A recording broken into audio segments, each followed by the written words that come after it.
ins and outs of the league will be greatly beneficial to everybody around him, and continue to build that offense around him. So excited about that. What's it mean for you to have the same quarterback for 3 years and to build on what you – I know you came in, that was the question, and to expound on that a little bit more is, the continuity is a great thing, especially in this world that we live in right now. Continuity is a great thing, and the training and the retention and where you can start off is, a really positive thing for our program. Were you worried about him leaving, or did you always figure he was coming back? Both. You just look around the country and you see the climate that we're in, and that there's always, I think, more curiosity sometimes, but all indications were from him, the conversations we had, and just the way he's entrenched himself in the team and the community here, that he was planning on coming back, and then to get that finalized was a great thing for us. So, I was kind of being funny in the answer a little bit. Obviously there was no indication I had at all from him that he was ever contemplating or wanting or having a desire to look elsewhere. And certainly probably didn't stop that from people speculating or inquiring or whatever that might be, what's going on in the world today. But we're glad to have him back. Along those lines, Donovan decided to enter the portal. Thoughts on the depth chart with Donovan moving on?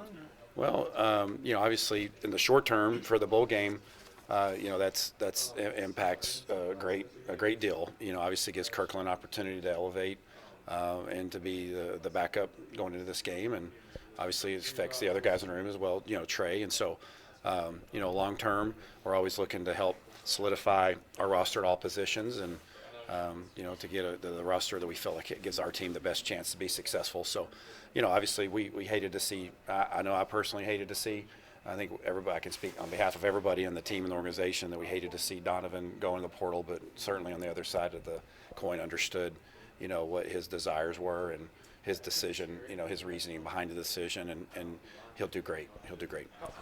How important is it for you guys to add a veteran presence there? Because I know John and Art were so big for you guys in the past. Is that really important? Well, I think if you just look at the natural order of a room that you would like to, recruit to, develop to, and have I wouldn't say a hierarchy there, but certainly, you'd like to have a spectrum of talent and experience and, all that stuff, and so A to Z. And so, again, that kind of is what I was alluding to earlier, is like, we're always trying to figure out what that best solution is for each position room, and it looks different each cycle, each year.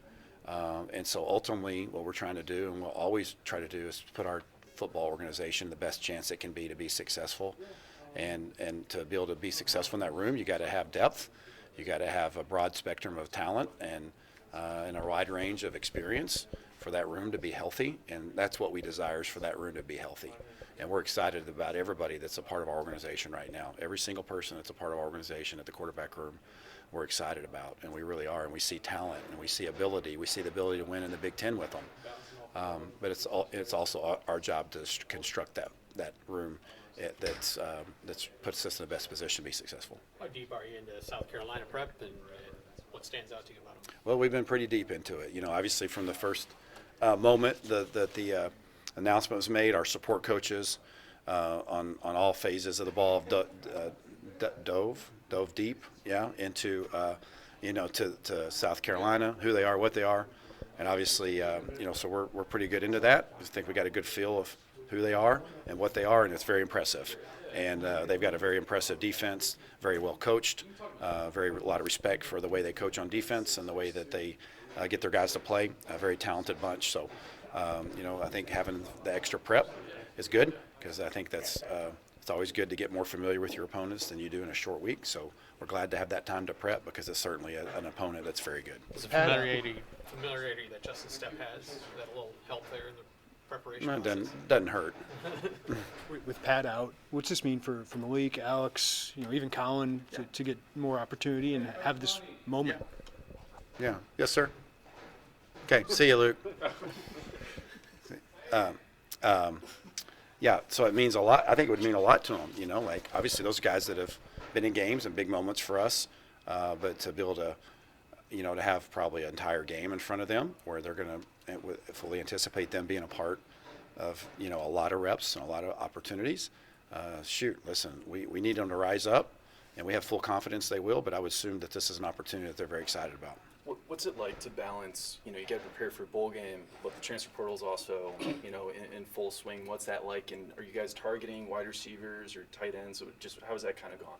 Well, it's kind of like, you know, it's a lot. It's kind of like handling a multi-part question at the same time. You know, you got to think through a lot of things. You know what I mean? I mean, no, you're good. I mean, that's part of it. You got a lot going on. You got to think about this. You got to think about that, and you got to be, you know, you got to be spot on. And it's, you know, it's an interesting time in our business, but it's a fun time in the same breath. You know, obviously, we want to be, you want to be preparing for a bowl, right? Everybody that's not right now wishes they were, and we're grateful and thankful that we are, and it's a great bowl and a great opportunity. So we're juggling that, getting our guys in the best position to be successful, all the while keeping your ear to the ground on what's going on in the portal. Like, there's something happening every hour on the hour, if not more than that, you know, more often and more frequent. I mean, we got some coaches that have pings on their watch of portal alerts, you know, of guys that are, you know, going into the portal. And so, again, it goes back to under the Coach B's supervision and guidance about trying to piece together the puzzle the way we best suit the best suits us and our organization. And so, yeah, I mean, so we're always looking at all positions to help, you know, what we can solidify our roster. And so it's an exciting time. It's a challenging time. And I think our staff and Coach B and Pat and the recruiting staff are doing a great job of staying on top of that. So there's a lot going on right now. What does that do for your pitch to potential wide receivers or tight ends when your quarterback is coming back for another? Well, I think most of them, that's where they want to start, you know, like, okay, they need to know what's going on, what's the history here, who you got coming back. So then you're not selling on a hope and a dream, you're selling on concrete facts. You got a guy that's produced and played well in an offense that's produced for those positions, you know, and to some way, shape, or form has been able to produce, you know, back-to-back first team All Big Ten receivers. You know, whatever poll you're relating to, but nonetheless, accolades there at that position, and that has success. If you look at Coach B's background and history, doesn't matter the position on either side of the ball, you got a guy that knows how to develop and get the best out of guys and help them prepare for an opportunity, not just while they're here to help us have a great experience, but obviously an experience that they could have at the next level. I think anybody that steps foot in the door here realizes that that's something that we've got a tradition with at all positions. Coach Pat has some special moments this year. Did you have a favorite Pat Bryant memory from this year? Well, I think that's a great question. I hadn't thought about that in those terms. I'm thinking about through all those, you know, they were all big, you know. I mean, the Purdue overtime catch, and obviously the Rutgers one will probably the Rutgers, the way that game ended with that play. That was, you know, of course, that's exactly how we drew it up. And it was good to see him execute exactly the way everything kind of came to fruition, like we had told him in practice. You guys obviously know that's tongue-in-cheek, but for him to make that play and walk the game off, that doesn't happen very often in football, much less in this level. And so that'll be something I'll always remember, him going through there and scoring. Hey, Josh was talking about a year ago at this time, he was like at home playing video games. Now you get these bowl practices. Yep. Like for the program, how important are these really? Oh, they're hugely important. You know, that's this development, another step forward, a guy to way to improve his skill set. We spend a lot of time with the developmental guys getting their opportunity. We'll continue to do that some.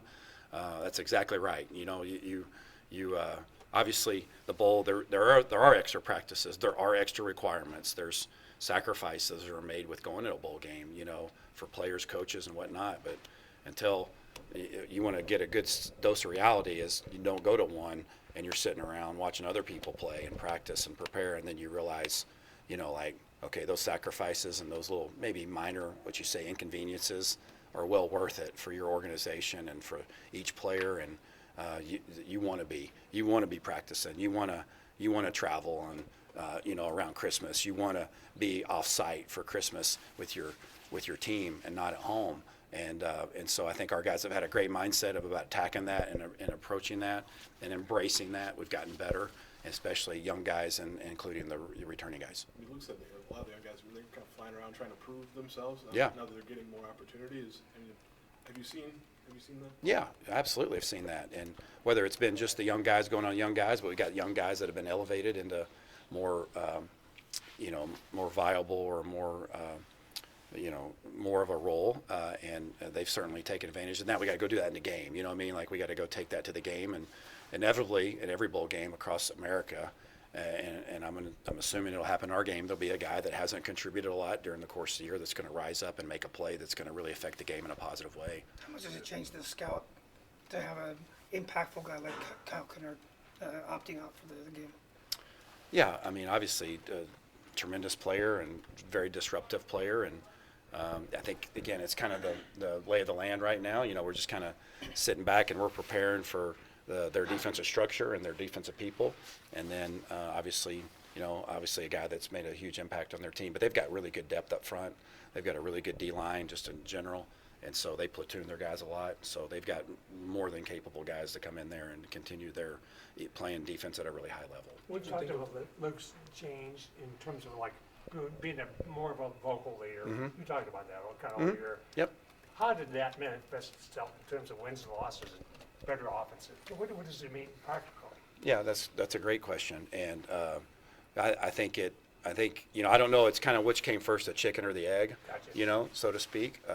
I think once Luke experienced some winning moments, I think even going back to the Toledo game in his first year, but I think probably really it took off this year early, after the Kansas game, and obviously our defense was phenomenal that day, and we were just okay, but we rose up, and he in particular rose up in the fourth quarter and made some plays that really have made a difference in the game. And I think when he took that from him, I don't think he ever looked back in his confidence. I think our team never looked back in the way that they viewed him. And I think everybody in this organization really likes Luke and respects Luke. He's very relational. But when they've seen him take over games and help us win games, I think they realize that this is a guy that's got an innate amount of poise and confidence and grit and toughness, and that's who you want leading your team. Does it kind of feel like? One more after this. Does it kind of? Coach B's coming down. Does it kind of feel like a million years ago? Like it was just 2023 against Indiana. Like John Paddock was the hot hand, and Luke got benched. Now he's back. 21 touchdowns. Like, does it kind of seem like that was so long ago? Well, I would say the Kansas game feels a long time ago for me, this year and the opener. But yeah, I mean, obviously, I don't know if I would agree with the assessment so much as like Luke got knocked out, got concussed. The next quarterback came in, played really well, and he couldn't even have played in the Indiana game, because he was in concussion protocol. And then obviously at that point we kind of rode the hot hand down the stretch. So I don't know if it was as black and white as what you were saying. But I know that that's part of his journey about, kind of the trials and tribulations of the position. And I think he really grew from those moments. We've kind of talked about that a lot with you guys in the media, and rightfully so. That's been a point of growth for him. And I think he would tell you, and probably has, that that's been part of his journey, and he grew from that moment and has become a better person and quarterback from it. Luke just said Last one here. Okay, we're good. Yeah, last one. Yeah, Yeah, I got it. If there was a call, a meeting, a text with Luke, a moment that you remember, one of the three. It's like a whoomp. I don't want to shoot. Is that what that is? I don't want to Yes, I don't- Yeah. Yeah, that's good. It's like a whoomp. Yeah, whoomp him. Yeah, yeah. that he told That's an office joke, by everybody, in case anybody was wondering. Yeah. Good one. That he told you he was officially coming back. Is there anything that sticks in your mind as kind of monumental there? Well, I thought the video. I mean, I think that's when I found out for sure. Like that it was like we thought it was leaning that way, and I was like, okay, this is good. I see my guy out there. Here comes the video. And that was awesome to see our fans. I think if I told him, I think if I'd have made that announcement back when I was playing, they might have booed me. That I was coming back. So for him to get that response, from our people was pretty cool. It says a lot about what he's accomplished. Obviously, he's just a part of our team and our organization that's accomplished so much this year. He'll be the first to tell you that, but obviously that position gets a lot of praise and scrutiny, and it goes both ways in that regard. And so we were thrilled for him I thought it was fun that he got a chance to have that moment, and I think it meant a lot to him and our team.